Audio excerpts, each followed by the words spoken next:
Hi bankers, welcome to the central banking revision class number 2. Yesterday you might have watched the class number 1. Watched it now? If not watched, kindly go and watch it again. Very important questions, repeated ones, recollected ones from the exams. Yesterday also, today also. So don't miss even the single class. In fact, tomorrow also there is a revision class, and then the last day there will be this marathon. Okay, so don't miss any of these. Okay, so let's start. But importantly, remember these questions are recollected. Okay, recollected questions. So don't miss this. Got it? The government discharges its payment obligation towards the fiscal operations through. Now this is all ABCD. So through what? How does the government discharge its payment obligations? Through what? Either by issuance of debentures, or the issuance of demand draft, or is it bonds, or issuance of checks. Now this question is there in your book also. What do you mean by this question? This question actually means when your government wants to give the payment to anyone. Suppose if he wants to give the payment to you, not to you actually personally, to somebody. So how will it do it? So these are all old methods here. Now government also follows the new methods, RTGS, NEFT. But these are the old methods. How does the government give it? Suppose if in the earlier system, how was the government giving it? Was it giving issuance of debentures? Discharge, kindly note, discharge of payment obligations. Means I want to give payment to you. How will I give the payment? Through debentures, demand draft, issuance of DD, issuance of bonds, regularly, on a regular basis. So the answer for this is, on a regular basis, government will discharge it by, very simple, same as you and me. What will the government do? Government will do it, issuance of checks. Normal. Nowadays, government also follows the new methods. Your DD, your NEFT, RTGS, of course, they will also follow. Right? But this is the basic method. Okay? Next one. The important factors contributing to monetary expansion are. So, monetary expansion. What do you mean by monetary expansion? Monetary expansion over here means you are focusing on monetary policy expansion. Means RBI wants to expand the monetary policy. So how does it do? Net central banking credit to the government, net foreign exchange reserves position, both A and B, none of the above. So how does the government do it? The important factors contributing the monetary expansion are, which are these?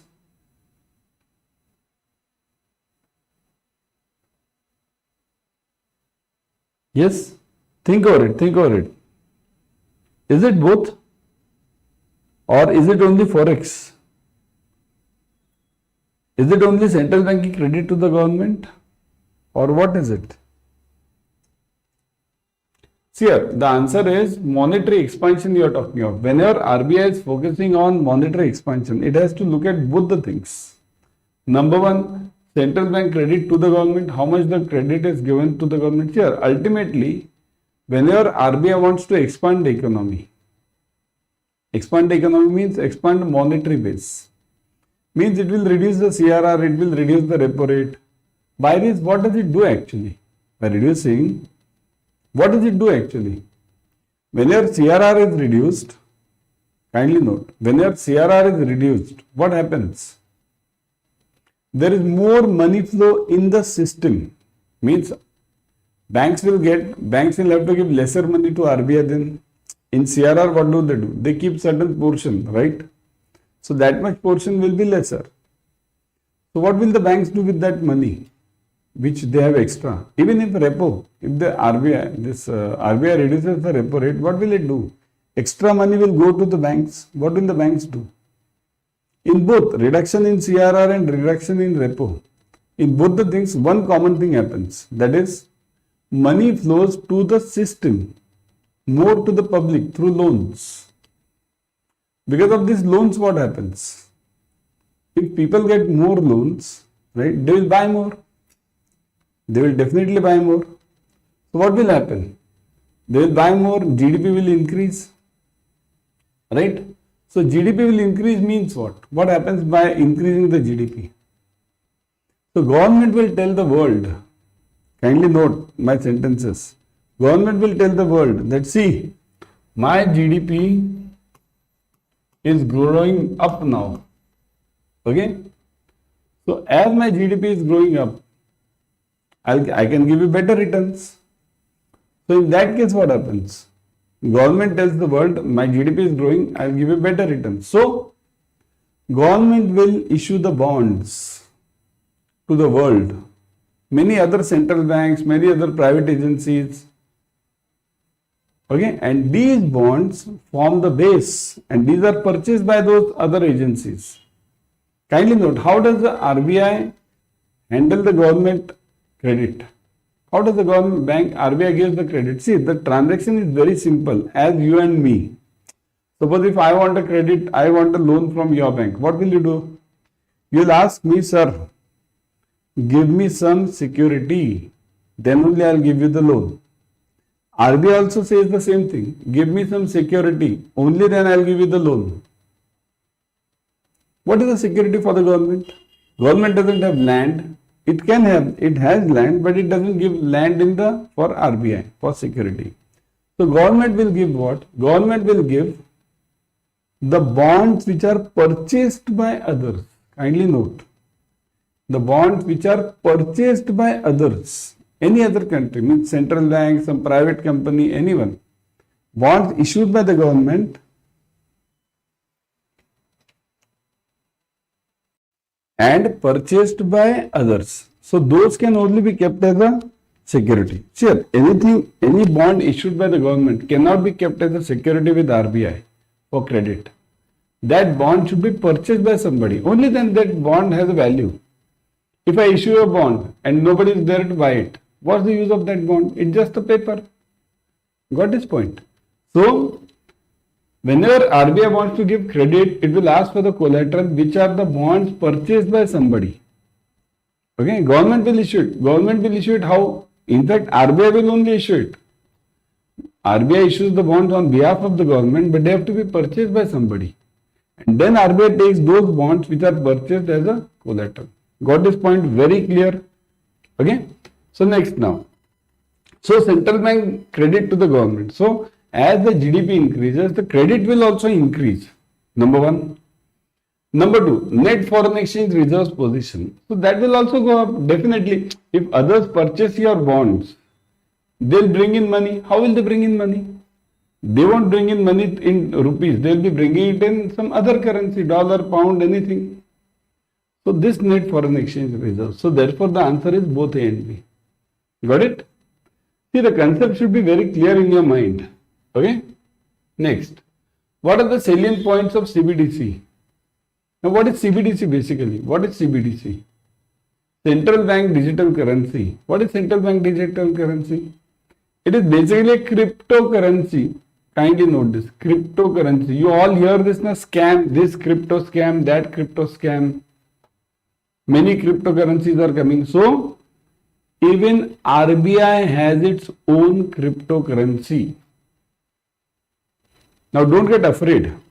Okay, it's nothing, not a problem as such. Here, crypto scams are always from the issuer side. Here, cryptocurrency or the blockchain technology. See, one thing you note, CBDC is basically cryptocurrency. You need to understand the basics of this. Cryptocurrency is not bad. Okay. Now I'll give you all the details. Cryptocurrency is based on which technology? That is called as blockchain technology. Blockchain technology. Okay. Blockchain technology. What is blockchain technology? What do you mean by this? Blockchain technology is basically called as distributed ledger networks, DLN system. DLN. Distributed, kindly note these points, very important one. Distributed ledger networks, okay, network. So this is the whole logic of blockchain. Blockchain is not bad. The problem with blockchain is who issues it. Suppose if I issue the blockchain tomorrow, I prepare a blockchain. What is my trustworthiness? What is my trustworthiness? Nothing. I can close that blockchain anytime. But if RBI issues the blockchain, CBDC, then the trustworthiness is there. If some central bank, suppose Federal Reserve of USA, tomorrow issues a blockchain, so then there is a trustworthiness. If RBI issues a blockchain, then there is a but it should be issued by the authentic source. Government of India issues the blockchain, there is a trustworthiness. You issue the blockchain, who will trust you? I issue, who will trust me? Nobody. So the problem is always with the issuer. Kindly note, issuer. Blockchain is not bad. Okay? Blockchain is not bad. What is bad is the issuer. Always the problem lies with the issuer. Kindly note this. Okay? Blockchain is never bad. Okay? Problem is always with the issuer. Okay? There is full technology of blockchain. It is called as BBAA system. How does the blockchain work? Blockchain works on BBAA system. What is BBAA? See this. It's like this. BBAA system. That is called as. What is BBAA? First is block. Any transaction comes, block. Then broadcast. Broadcast it among the members. Broadcast it among the members. Kindly note. All the members should know. Then such transaction has come and they will check the trustworthiness immediately. Okay. Third is authenticate. All will authenticate. Authenticate. All the members should authenticate it. All the members should authenticate. And last one is add. Once all have authenticated, then the transaction will be added. Once it is added, it cannot be changed at all. It cannot be changed in any case. This is the whole technology of blockchain. So now, what are the salient points of CBDC or blockchain, you can call it?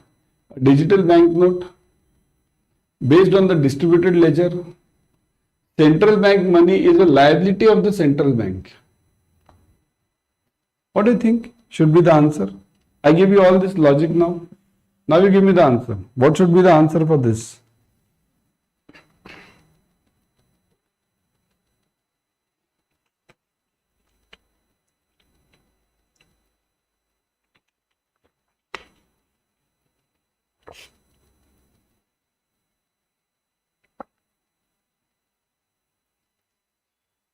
Yes, the answer is all of the above.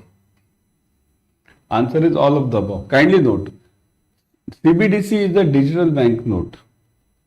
Here, understand the difference between digital banking and CBDC. Many of you might be thinking, we already have digital banking, so there also I transfer the money online.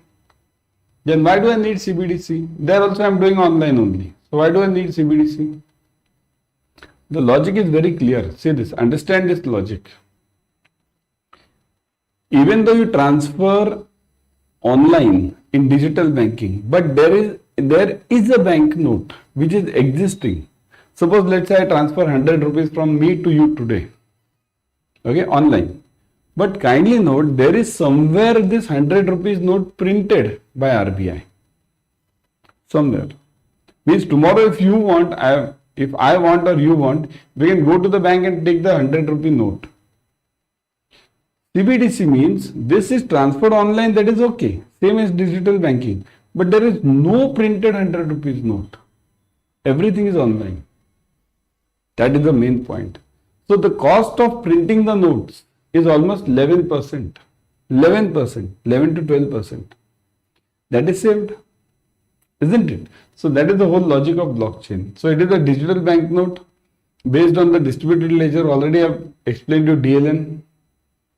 Central bank money is a liability of the central bank, isn't it? It's a liability. It has issued the note. Instead of issuing a physical note, central bank will issue this blockchain, e-note. That's it. E-rupee is what? E-rupee is the same, isn't it? Got it? Move on. Clear this part. Type yes in the comment section. I'll move on then. In which country central bank does not perform the note issuance task? Means now in our country what do? RBI issues all the notes except that 1 rupee note and the coins. Except that everything is issued by RBI. In which country RBI, their RBI does not issue the bank note? What do you think? This is a typical answer. Singapore, Germany, India, USA. Type ABCD in the comment section. ABCD. Okay? It is? The answer is Singapore. Okay? In Singapore, the central bank, their central bank does not issue the notes. Then who issues? It's a government authority. This authority is given to the government. Okay? What is a gyro system? Now this question comes almost every exam. What is a gyro system? Check this. Think the earliest form of bank credit from RBI, the earliest form of credit fund transfers, the earliest forms of government bonds issued, and all of the above. What is this gyro system? The earliest form of bank credit? Is it so?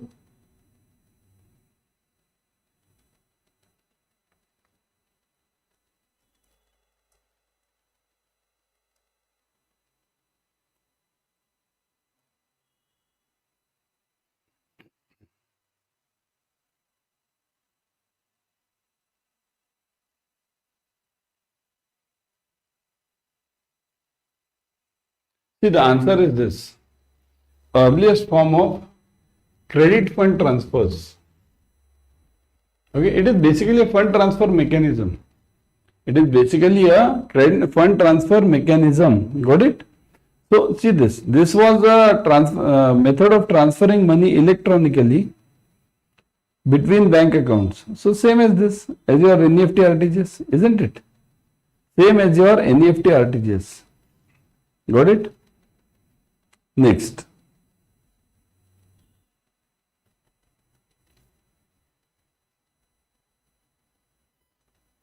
Central bank autonomy and independence generally relates to areas. So which areas?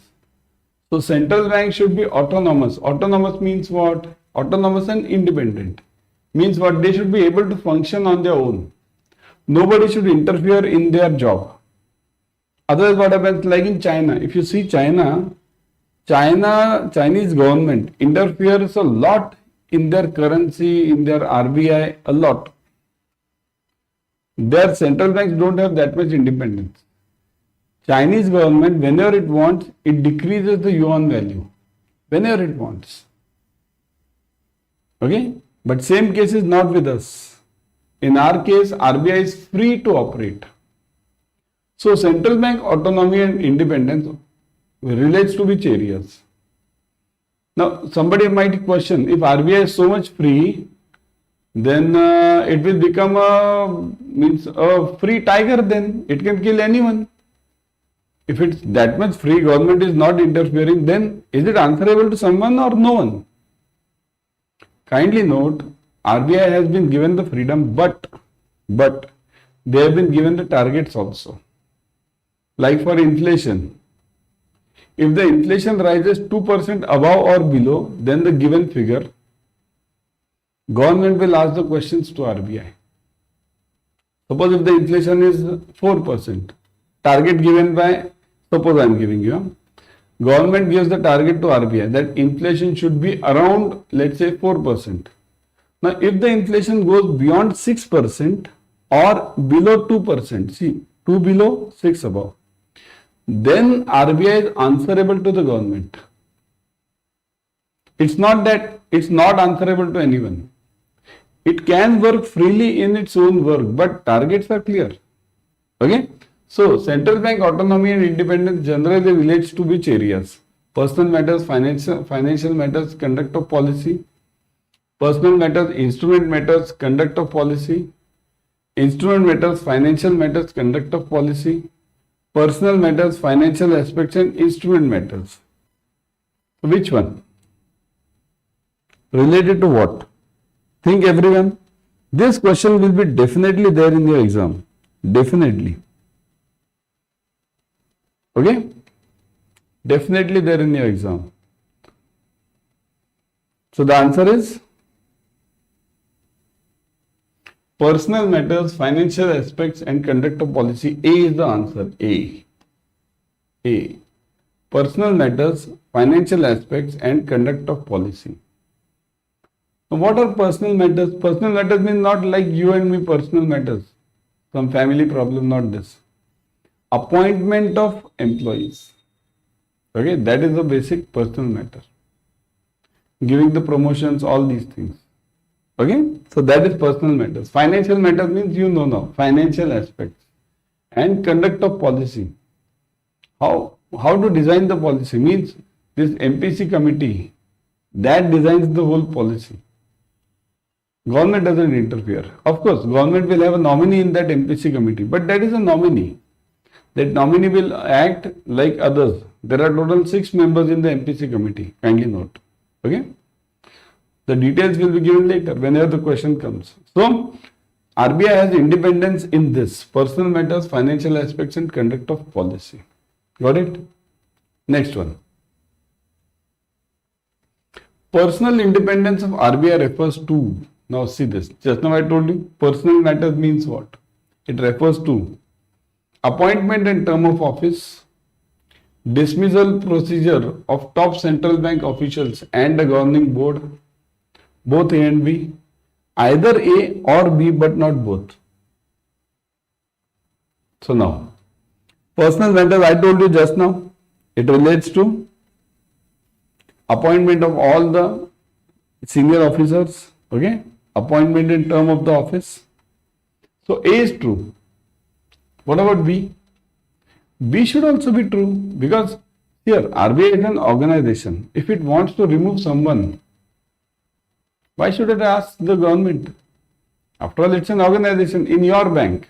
Suppose if somebody doesn't work properly or does some fraud, bank wants to remove that person. Will the bank ask someone? No. Directly it can remove. Same thing over here. So both A and B. Got it? Financial independence of RBI relates to financial. Government expenditure is either directly or indirectly financed via central bank credits.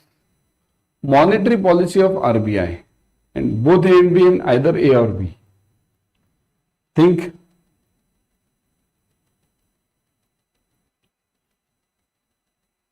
The answer is yes. Again, both A and B. It relates to both. Government expenditure is either directly or indirectly financed via central banks. And second is monetary policy of RBI. Okay. Now what is direct and indirect finance? Directly or indirectly financed? What do you mean by this? There are two ways of financing. See this. Okay. One is via government will give the bonds to RBI. Just now we discussed sometime earlier. RBI government will give the bonds which are purchased by others and then RBI will give the loan. That is number one. Number one way. Second way is what? Indirect financing. If government has a gap and the bonds are not purchased by anyone, if government has a gap between the expenses and the income, there is a gap, let's say. Now it has to issue for that gap it has to issue the bonds to someone and those bonds will be purchased. But imagine, nobody purchases those bonds. Government issues the bonds but nobody purchases. But that gap is still there. That gap needs to be filled in. How will the RBI fill in that gap? That is called as printing of notes. That gap will be filled in by printing of notes. But remember, whenever you print the notes, you are actually devaluing the currency. So that's why RBI never goes for printing many notes. Only whenever it's required. Look at the policy of RBI. What is the policy of RBI? Credit and monetary policy. You see, every 2 months or 3 months, they come up with the policies. Here, the rule is 2.5 months, means once in a quarter. That is the rule.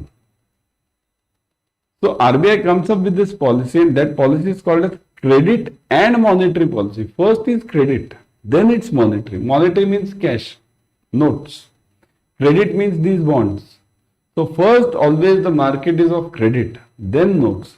If that gap still pertains, the gap is not filled in, then RBI will go for this printing of notes. Printing of notes is the last option. Okay?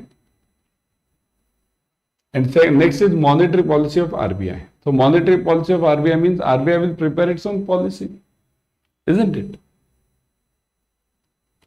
Goal independence in terms of any central bank refers to goal. See here, goal independence means what is your goal? What is your objective? These objectives are set by the RBI only. Now you will say, sir, many of you will question this now. That you will say, sir, you are saying everything is independence, goal independence, then what? Financial independence, personal independence. Then the question is, why is the government there then? If RBI is doing everything independently. Sir, kindly note, RBI is doing everything independently, functions. Functionally it is doing independently. But the problem is, I'll tell you, functionally it is doing independent. But the problem is, the main problem over here, I'll tell you. Problem, not a problem as such. Government gives the target. Government gives the targets that see, you have to maintain the inflation in this range. You have to maintain this. Basically, it gives the target of inflation. It will never give the target of CRR or repo. It will never give this. Government will never say, you have to maintain repo rate at this rate. CRR at this. Government will say, you have to maintain inflation at this rate. For that, the tools are repo, CRR. These are the two main tools. So government will give the target, and within those, by taking those targets, RBI can function independently. Government will then not interfere. You increase the CRR, you decrease the repo. That is up to RBI. Government says, I want the inflation at this %. That's it. Okay, got this point? So now goal independence in terms of central bank refers to goals are decided as per the governor of RBI, completely independent of government's fiscal policy. Completely independent of government's fiscal policy. Is it so? The central bank itself can set its own objectives from a broader set of policy objectives. This is B, A, B, C. Goals are decided as per the Finance Committee of RBI, completely independent of government fiscal policy. Is it so? Completely independent. Here, none of the RBI's policies can be independent of the government. They are always supportive. RBI is always supportive. Okay? So, the answer is this.